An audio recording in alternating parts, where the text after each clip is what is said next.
तो सबसे पहले जय श्री राधे कृष्णा। आप सबका हमारे चैनल पे स्वागत है, प्रभु श्री कृष्णा 108 चैनल पे। और जितनी हमारी वीडियो जाएगी उतना आप लोग देखिए, उससे सीखिए कि पुराने लोग कैसे थे। पुरानी कहानियाँ राजा और रानी की, एक राजा 7 रानियाँ, उनकी कहानियाँ हम सुनाने जा रहे हैं।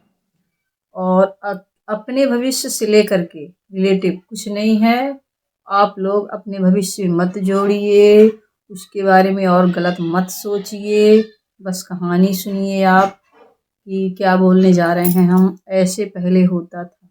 इसलिए तो एक राजा थे जो कि उनका नाम पुष्पराज था। उनकी 7 पत्नियां थीं और संतान नहीं हो रही थी, इसलिए राजपाट में उनको बड़ी दिक्कत हो रही थी। कुछ भी काम होता था तो पूरी प्रजा बोलती थी कि राजन आप विवाह करिए फिर से, क्योंकि संतान नहीं हो रहा है और राज्य का अधिकारी कोई नहीं है। ऐसे में कोई दूसरा राजा आके आक्रमण कर लेगा और हम लोग मारे जाएंगे उस युद्ध में। इसलिए बार बार सब बोल रहे थे प्रजा लोग। और फिर रानी भी बोल रही थी कि राजन आप ऐसा करिए। तो इसी कारण से विवश होकर के राजा ने ये कदम उठाया। उन्होंने दूसरे राज्य में आदेश किया कि उनकी जो पुत्री है उनसे उनको विवाह करना है राजा जी को। यह सुनकर राजा ने खुद आकर के और राजा से गले मिलते हैं और स्वीकार करते हैं लड़की के पिताजी, और विवाह के लिए हम किए।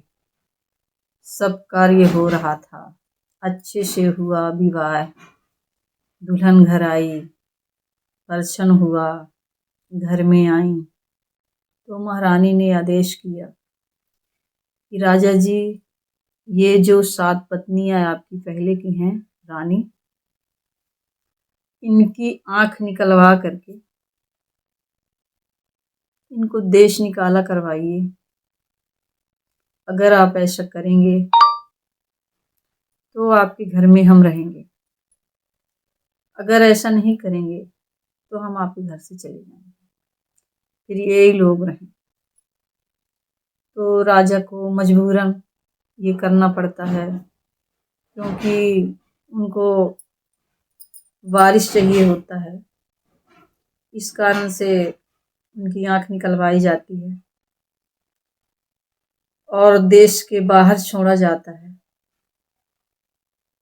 अब उनकी आंखों में दिख नहीं रहा था तो एक पेड़ था, कदम का पेड़, जहाँ कान्हा जी खूब खाया करते थे कदम का फल। गाना भी बना है ना, यह कदम का पेड़ है गर्मा होता यमुना तीरे, सुने होंगे आप। तो वहीं 7 रानी पड़ी थी, जो कदम के फल गिरते उन्हीं को खाती, उसी के नीचे सोती, पूरा दिन वहीं रहती, न नहाना न धोना कुछ भी नहीं, क्योंकि उनकी आंख में दिखता ही नहीं था। कहीं और नहीं जा सकती थी, कहीं मांग नहीं सकती थी भिक्षा इच्छा। तो इस कारण से वही फल को खा के दिन रात वहीं पड़ी रहती थी। ऐसे उनका दिन और बहुत दिन बीते। बहुत दिन बीतने के बाद में जो वो रानी आई थी एक, वो गर्भवती होती है। और जो ये 7 रानी थी वो पहले से ही गर्भवती थी। उनके 1 महीने एक्स्ट्रा पहले से ही थे बच्चे 7 के। जब उसका विवाह हो रहा था राजा का, उसी टाइम से बच्चे थे और वो किसी से बता नहीं पाई थी, उनको खुद पता नहीं था। ये बच्चे पल रहे थे पेट पे 7 रानियों के, और वो जो एक रानी थी उसके भी भगवान की ऐसी महिमा हुई कि बच्चे बच्चे हो गए। कुछ दिन के बाद में 7 ने जन्म लिया, 7 रानियों के यहाँ पहले। फिर 1 महीने के बाद में जो अकेले आई थी वो रानी उसके यहाँ हो जाता है बालक। राजा के पास 8 पुत्र थे, 8 पुत्र, लेकिन राजा को पता नहीं था। कौन बताए, क्योंकि देश के बाहर छुड़वा दिया था राजा, इसलिए वो बाहर रहती रही हैं। पल रहे थे बच्चे, फिर पता नहीं उन बच्चों को किसी ने उठा ले गया, कोई चोर या जानवर, क्या पता कहाँ चले गए बच्चे, क्योंकि उनकी माँ को तो दिखता नहीं था। इस कारण से 6 बच्चों को ले गई, एक बच्चा बचा, उसी को मिलके 7 माँ पाल रही थी। धीरे बच्चे घूमने फिरने लगे, बच्चों के साथ में रहने लगे, गांव घूमने लगे और वहां से विद्या अध्ययन करने लगे, स्कूल जाने लगे। पहले तो गुरु होते थे ना, गुरुकुल में वो बच्चों को शिक्षा दिए करते थे। फिर वो एक दूसरे के टच में, दोस्ती में, जो बच्चे रहते हैं बच्चों के साथ में जा जाके विद्या अध्ययन किया, शिक्षा लिया, तीर बाण बना बना के सीखा। बच्चा होशियार हो गया, बड़ा हो गया, 16 साल का हो गया। पुत्र, एक पुत्र, 7 रानियों के, 7 रानी के एक पुत्र जो बचा था, हम उनकी बात कर रहे हैं। वो पढ़ लिख के तैयार हो गए, 16 साल के हो गए राजकुमार, खूबसूरत थे, जवान थे, विद्या अध्ययन कर रखे थे। और दूसरी ओर आपको लेके चलते हैं राजा की तरफ। उनका भी पुत्र बड़ा हो गया था, 15 साल का, वो भी गुरुकुल में अध्ययन कर रहा था विद्या, सब कुछ सीख रहे थे वो भी। दोनों तरफ के बच्चे होशियार थे, क्योंकि राजा के पुत्र थे। फिर ऐसे में होता ये है कि दूसरे देश से राजा इधर लड़ाई लड़ा देते हैं, युद्ध होने लग जाता है, बहुत युद्ध होता है। युद्ध में उस दौरान जो 15 साल के पुत्र थे एक रानी के, युद्ध के दौरान जो राजा का एक पुत्र था, एक रानी वाला, वो मारे जाते हैं। शोक हो गया घर में बहुत भारी, सब प्रजा दुखी हो गई, सब रो रहे थे, उनकी माँ रो रही थी, पूरा राज्य रो रहा था, प्रजा, राजा, रानी सब रो रहे थे। काफी दिन हो गया। जो ये एक पुत्र था 16 साल का, 6 रानियों का, ये अपने दोस्त के साथ में उसी गांव में आता है घूमने के लिए। इतनी दोस्ती थी कि वो लेके इधर आ गया और घूमे। फिर सब कुछ पता चला यहाँ राज्य में क्या हुआ है। उनकी 6 रानी थी, ऐसी पूरी कहानी हुई। उनको निकलवाया गया, आंख निकलवा के देश निकाला हुआ। फिर क्या हुआ उनके साथ में ये पता नहीं, ये सब लोग बातें कर रहे थे। तो राजा का जो लड़का था, उसको पता चला कि ये तो मेरी ही कहानी है, मेरी माँ की कहानी है, मैं ही वो पुत्र हूँ, ऐसा समझ में आया। फिर वो राज्य तक गए, राज्य के बाहर तक, वहां से उन्होंने सब पता किया, तो पता चला ये ऐसा ऐसा हुआ, ये रानी सब करवाई है, इसका इस जगह पे मायका है, और भी उधर रानी हैं, इसकी बहनें। तो उसने सोचा, तो अब हुई तैयारी। राजा के जो पुत्र थे वो अपने गांव आए, जहां उनकी माँ थी, वहां पहुंचे और माँ से सब बताया उन्होंने फिर जो बाकी बातें थीं तो माँ ने भी बताई अपने बेटा से कि ऐसे ऐसे हुआ था हमारे साथ में। बहुत लंबी कहानी है। और मेरी जो आंखें थी वो सब निकलवा करके वहाँ ले गई हैं, अपने मायके भिजवाई है।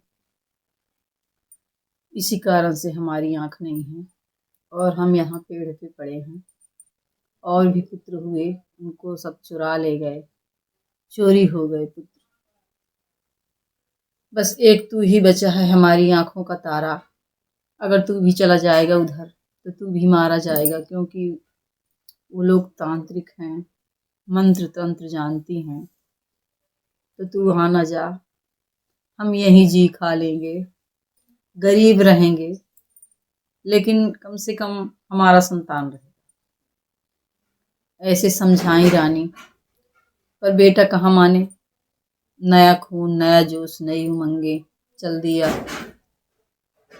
पैर पड़ा अपनी सातों माता का और निकल गया।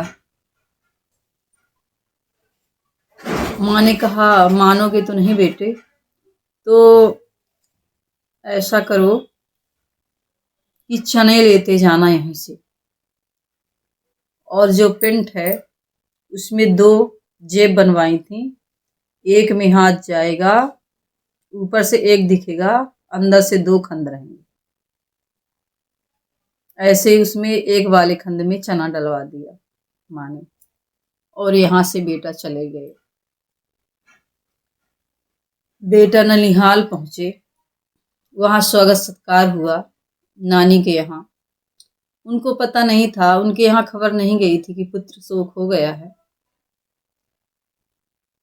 क्योंकि राजा तो बहुत दूर दूर रहते थे, दूसरी दूसरी राज्य में। वहां उन्होंने खबर नहीं पहुंचाया था। तो नानी के समझ में कि मेरा पुत्र आया हुआ है, तो जो और उनकी जो 6 रानियां थीं, मतलब बहनें, मौसी ये लड़के की लगेंगी, जो वो थी, उन्होंने कहा, अरे ये धोखा कर सकता है, कोई और आ सकता है हमारे राज्य में, हम इनको लोहे के चना चबवाएंगे ताकि पता चले कि ये हमारा ही पुत्र है या दूसरे का पुत्र है।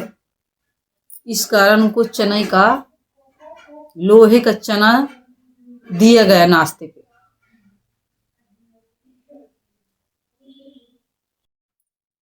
तो अब हुई तैयारी। राजा के जो पुत्र थे वो अपने गांव आए, जहां उनकी माँ थी वहां पहुंचे, और माँ से सब बताया उन्होंने। फिर जो बाकी बातें थीं तो माँ ने भी बताई अपने बेटा से कि ऐसे ऐसे हुआ था हमारे साथ में। बहुत लंबी कहानी है। और मेरी जो आंखें थी वो सब निकलवा करके वहाँ ले गई हैं, अपने मायके भिजवाई है। इसी कारण से हमारी आंख नहीं है और हम यहाँ पेड़ पे पड़े हैं। और भी पुत्र हुए, उनको सब चुरा ले गए, चोरी हो गए पुत्र।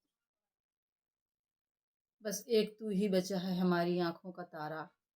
अगर तू भी चला जाएगा उधर तो तू भी मारा जाएगा, क्योंकि वो लोग तांत्रिक हैं, मंत्र तंत्र जानती हैं।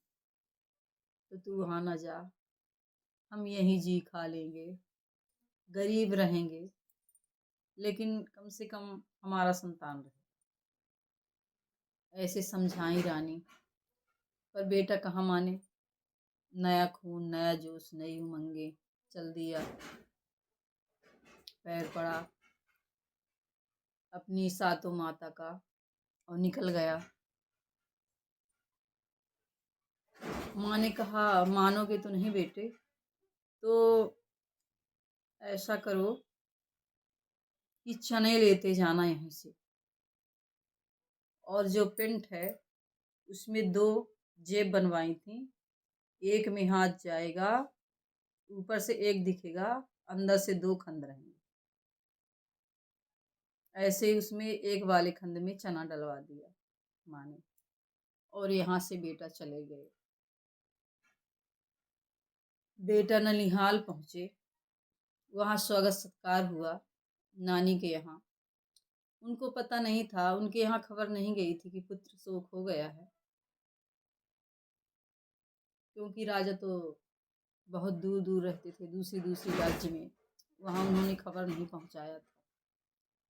तो नानी के समझ में कि मेरा पुत्र आया हुआ है, तो जो और उनकी जो 6 रानियाँ थीं, मतलब बहनें, मौसी ये लड़के की लगेंगी, जो वो थीं, उन्होंने कहा अरे ये धोखा कर सकता है, कोई और आ सकता है हमारे राज्य में, हम इनको लोहे के चना चबवाएंगे ताकि पता चले ये हमारा ही पुत्र है या दूसरे का पुत्र है। इस कारण उनको चने का, लोहे का चना दिया गया नाश्ते पे।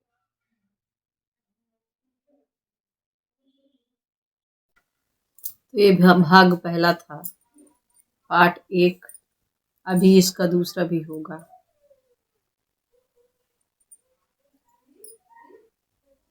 वो पुत्र जाता है वहाँ नानी के यहाँ, सोने के चना चबाए जाते हैं उसको।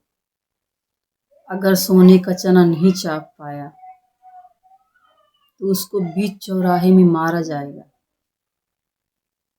अगर सोने के चना चाव लिया तो उसको अपनाया जाएगा। बहुत सारी परेशानियां उसके सामने थी। उसकी जो 6 मौसी थी, एक नंबर की चुड़ैलिन डाइन थी, बख्शने वाली नहीं थी। और उसके जो नानी नाना थे वो भी। और अगर उसकी वो सौतेली माँ जान जाती तो फिर क्या होगा उसमें। बड़ी रोचक कहानी है। इस कहानी में बहुत सारे मोड़ हैं। अभी ये फर्स्ट वाला तो बहुत सरल था जिसको हमने बताया। जो पीछे की कहानी है बड़ी कठिनाई से भरी हुई है।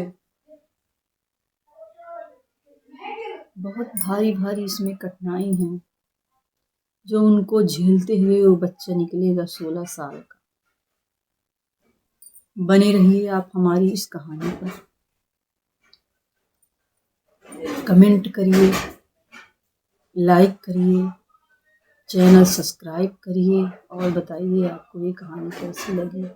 अगर आपको अच्छी लगी तो इसका दूसरा पार्ट भी हम बनाएंगे। उसके बाद भी एक न एक कहानी और सुनाते रहेंगे।